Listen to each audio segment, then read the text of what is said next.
welcome to my first full-length YouTube video. Well, technically my first full-length because when I was about 14 I made a video called Why I Hate Happy People.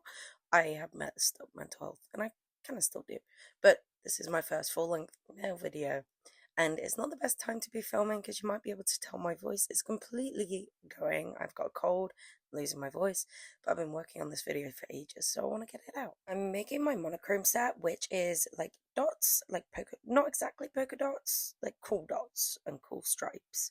You'll see what I mean. I was partly inspired by a while back Kylie Jenner had these like black and white stripe French tips. So you can see that's what I'm starting to do here. So I do 4 of those, going with the white first, and I'm gonna go in with like the black line in between the two. I'm not gonna lie, this took me forever to do because I was so particular about like having the exact shape, right? Like the angle of the curve, if that makes sense. I had to do that for 3 different ones on one nail, so it did take me quite a while. I actually made this in September and it was kind of like my transitionary set into autumn. And to be honest, before I made the actual nails, I was like, these are a bit simple for me. Like I usually go quite intense with like the design or right now the shape. I'm wearing claw press-ons right now, which are a little bit impractical but also really, really cool. So I was like, oh yeah, I'll do a simple-ish set that's going to transition me into autumn. And oh my god, I fell in love with it. I didn't expect to love it this much. Just like it ended up really clean. You can see me going in, starting the lines here. Like I said, took forever, which is probably why it ended up so clean.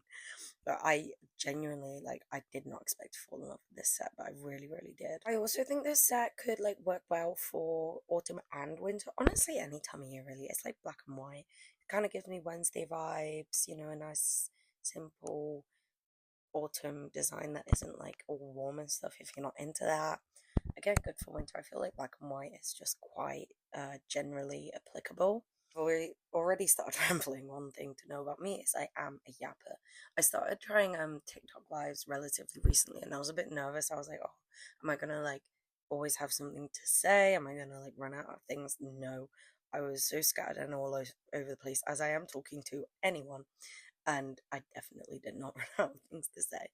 So that is a bit about me, I guess. I am a yapper. But I wanted to hop in and kind of tell you guys a bit about myself. I started making press-on nails at the beginning of this year in like January. And it was originally never meant to be like a thing that I sell. It was just for me. I'd started doing my nails about 6 months before that myself, so like gel and stuff like that.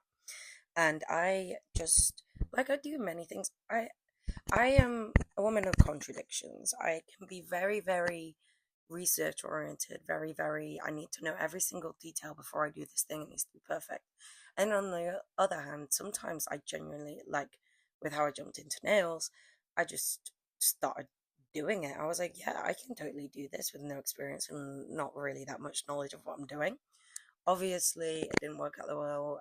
My nails kept lifting, breaking, all of that. So I took a bit of a break from doing them on myself, did research, learned about contact dermatitis, and was like, oh my god, I'm lucky I don't have that. So I decided to switch to press-ons while I was learning. But during that process, I just absolutely fell in love with press-ons. Like the fact that they're reusable, they like obviously when I'm doing myself a set, I have to make it. But once like a set's made, like you can just pop it on so quickly with nail glue or nail tabs. I'm not a fan of nail tabs. I just don't feel like they feel secure enough on my nails. I next time I need to use nail tabs, I do want to try a hack someone told me on Instagram. I cannot remember her name right now. I should have written it down. But she was saying that she saw if you heat up the nail tabs like with a hairdryer, it works better. So next time I have to do nail tabs because I have to change them quick, I will try that. Let you know, you guys know what I think of it. And don't get me wrong, it's not like my press-ons were like amazing straight away. I had so much trial and error with like the strength and all kind of things like that and how I'm actually making them and getting the supplies. No, so I wasn't planning on selling at all at that point. But once I actually started to get better at it and I was actually creating good things, tons of people started saying to me, oh, do you sell them? Oh, do you sell them? And I was just thinking like, I keep getting asked if I sell them, like maybe I should sell them. And if you're wanting to sell press-ons too, like that's something that you're interested in getting into, but you don't really know how, I really do suggest just posting on social media before you're ready. I know that might sound a bit weird, but genuinely, like, you don't have to be perfect when you're posting on social media. In fact, I think that like sharing your journey and like not trying to portray yourself as perfect makes you more relatable because you're actually portraying yourself as a real human being. And I think it's just worth like getting yourself out there. That's kind of what I did. And then I also was like, started selling to my friends and family and was like figuring out all the sizing and everything like that. And I made sure I had everything sorted, sizing, pricing, everything before I started my Etsy page. And then I did that. But prepare yourself, but that doesn't mean don't jump in. I know it sounds very counterintuitive, but I hope I'm putting it across. Getting back to the nails that I'm actually making in this video, we've gotten quite a bit through already. I've done all of the stripes and now I'm onto the dots. My biggest advice for any kind of nail art, no matter what it is, number one, just take your time. It's okay, especially if it's your first time like doing a design. I know if you're doing it on people it's a bit more like stressful. If that's the case, I'd suggest maybe like if you know what you're going to do ahead of time. I know it's not always possible, but like trial it first. I think it's always better to take your time when you're first trying something and like get it, not necessarily get it down perfect the first time, but give yourself that time and like space to mess up, you know. Also, if you're doing anything involving a brush, I suggest obviously a thin brush. For a lot of things sometimes you might need a thick brush, but and a long brush. That's also, I feel like it gives you a lot more control. And again, I feel like I probably should have talked about this closer to the beginning of the video. I mean, we are still kind of near the beginning of the video, but I wanted to talk about how I actually make my press-on nails, the supplies, my techniques. So I use the Apres Gel X tips. You'll find a lot of press-on artists use those. They are really good quality, worth the investment. I started off using plastic tips when I was doing it for myself, and the jump in quality that I noticed when I switched to a Prey was absolutely insane. Obviously, there are other soft gel tips, but Gel X, not Gel X, a Prey. I correct me if I'm wrong. I'm pretty sure a Prey. They pioneered the Gel X system. So I think, and also it's kind of, it's not an industry standard, but it's more of an industry standard. You'll see most people use a Prey. So then there's more consistency with the sizing and everything. But I will say, if you're going to order from any press-on artist, make sure that you follow their sizing instructions because there can always be variations and you want to make sure that they fit right. And if you're wanting to get press-ons that you can reuse, I do massively suggest using some kind of press on that has like an overlay or a strength aspect. So for me, I use Builder Gel. I know there are some people who make acrylic press-ons.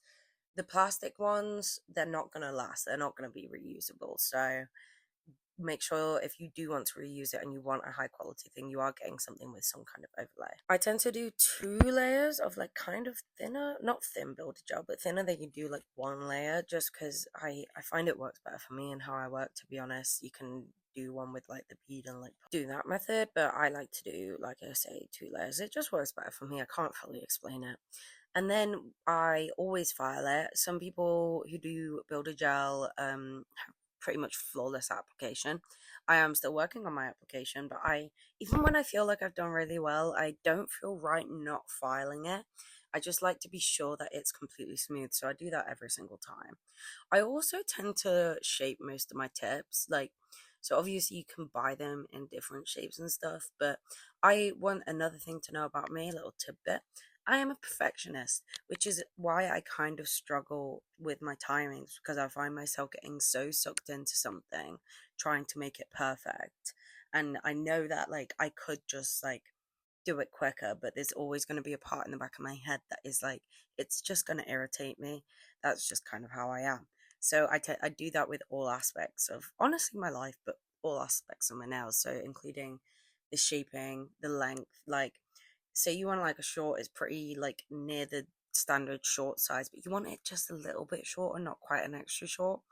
I will do that. I will try and do every little detail because that's just how my brain works. And like I said, this is actually, I know it's not a simple set. In like kind of my terms, I feel like it is a very simple set. I'm going to obviously release more YouTube videos of other sets that I have done and am doing. And I'm on my second set of my zodiac collection. So I am doing a set of nails each month for the star sign that it is. I've done Libra and now I've done Scorpio. And so far, they are the most detailed, insane nails that I have ever made. And I am so incredibly proud of them. And like that is, I enjoy doing like nails like this. I like a bit of variation, right? Like you need that in your life. I think it would get boring if you're doing the same thing over and over again. So like I said, I did actually really enjoy making this set. But my proper kind of what's the word? Like niche, I guess. Like what I most enjoyed doing is doing really detailed art. So like on my Scorpio set I did a little scene on the thumb with like a stack of books and like a couple of candles. And I did a skull painting on one of them. And again, they took me absolutely forever. But I just enjoy that process so much. I was into art before I got into nails. I did art GCSE and art A level, but then I went and did a psychology degree. But throughout, I actually found. Does anyone else find this? Like if you're an arty person who did art in school, and then when you left school, you didn't study it, but you kept doing it. Did you find that you enjoyed it so much more? Because I did. I was in the year of I was in my last year of school when COVID hit, so I didn't end up doing my A levels, and I obviously locked down. We all were struggling finding things to do, so I was like, oh, I'm gonna do my art. I'm already into it, and it was the first time in years I'd actually just created art for myself and for what I wanted to do. And I just found myself enjoying it so much more. I didn't realize how much it had kind of become like a chore. I spent pretty much all of my spare time in sixth form in the art studios. Like, I feel like doing art, GCSE, and A level even more, it just really does take over your life, and it made it a lot less enjoyable for me. But now I've had the time, I've had the separation, and even though I am kind of doing, in a way, art for my job now, I have the creative freedom and I get to spend as long as I want without my teacher telling me that I'm being too much of a perfectionist. And it's just really nice. I really just get sucked into kind of like doing little paintings and I really do love it. I've also been meaning to do this for ages. It's so annoying coming up with like a bunch of like quite detailed ideas that I know are going to take me a while and I can't just like do them straight away because I'm going to have to fit it in with my schedule and orders and all of that kind of thing. But I have been planning and I am going to do this year a book talk. Well, not book talk. I It leans into book talk because that is kind of books that I like, but like a set. So I love a good SGM book, Sergio Mas. My favorite series ever is Throne of Glass, and I also do love Akatar and Crescent City. So I want to do. It's the right time of year. I want to do a night court set, and then obviously I can do all of the other seven courts as well, which would be really really cool.